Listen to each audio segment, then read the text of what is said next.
And you are here right now for the 141st episode of the Get Shit Done Show. Welcome, welcome, welcome, welcome to the Get Shit Done Show. Because you know what time it is? It's time to get shit done. Today's going to be a quick episode because I have somewhere to be. However, I wanted to share with you guys a story today. And please feel free to tell me what your experience has been in the comments on whatever platform you're watching this on. I would love to know your experience with mind over matter. What's up, Janice? Good to see you. How to, Heather? Bunch of anonymous users. Jen, what's up? Welcome. Marine, Eric, December Dreamer, Aaron Dish, Eric, what is up? I'll say hi to you. Hayden, welcome. My name's Tellman Knudsen. This is episode 141 of the Get Shit Done Show. We go live every day. At least so far we have since January 1st, 2025. We train entrepreneurs to get shit done. We teach you a system to get shit done, but more importantly is we train you at a deep subconscious level how to get shit done. How do we do this? Hypnosis. That's how.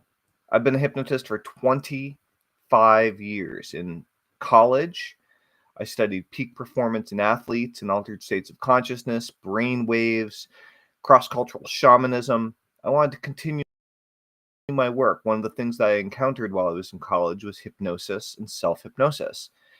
And so I got trained as a hypnotherapist right after college, and I immediately got a job working for my trainer, and it was awesome. I hypnotized hundreds and hundreds and hundreds of people, primarily in a year and a half, primarily for weight loss, some smoking, some stress management, occasionally some other things. But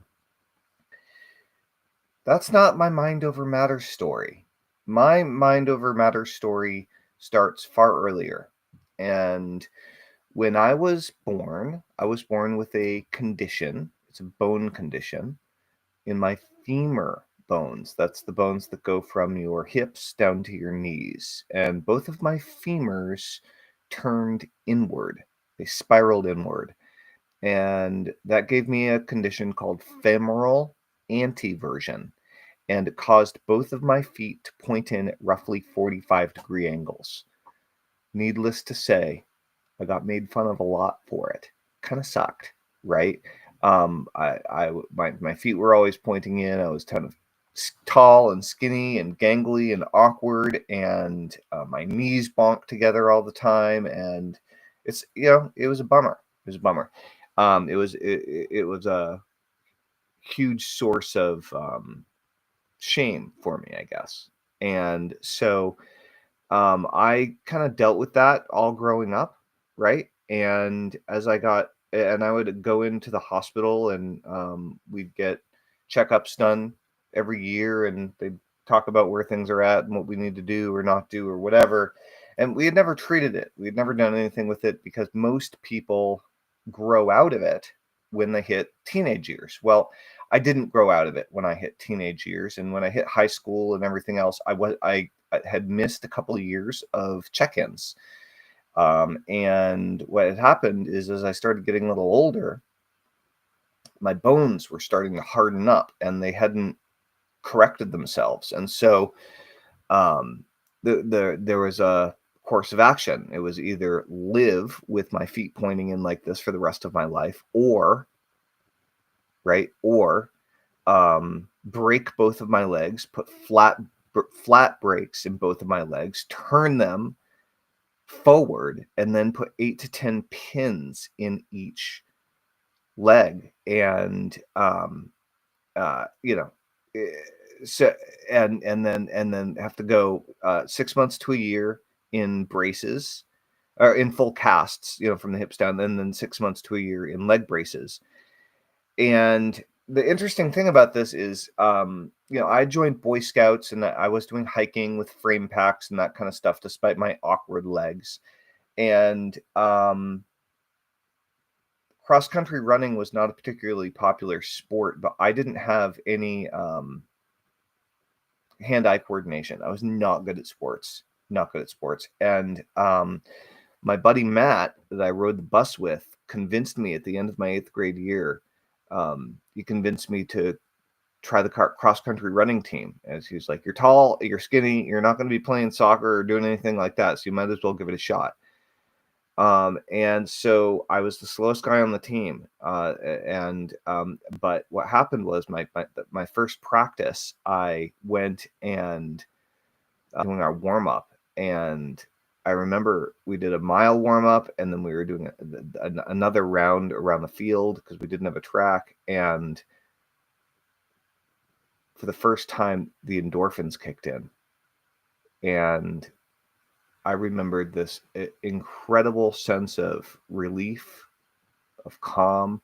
I was pretty stressed out, anxious as a kid, and it was the first time that I just remembered being relaxed. And it was, little did I know it was the endorphin rush. And so I came back the next day, and I gave everything I had to cross-country running practice.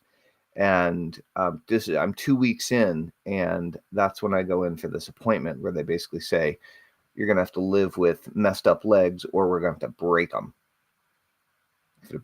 And put the pins in and spin them around, and 6 months to a year in casts, and 6 months to a year in braces." Right? I was like, man, I asked them if I'd ever be able to run again, and they laughed. There's no, you won't be able to run again.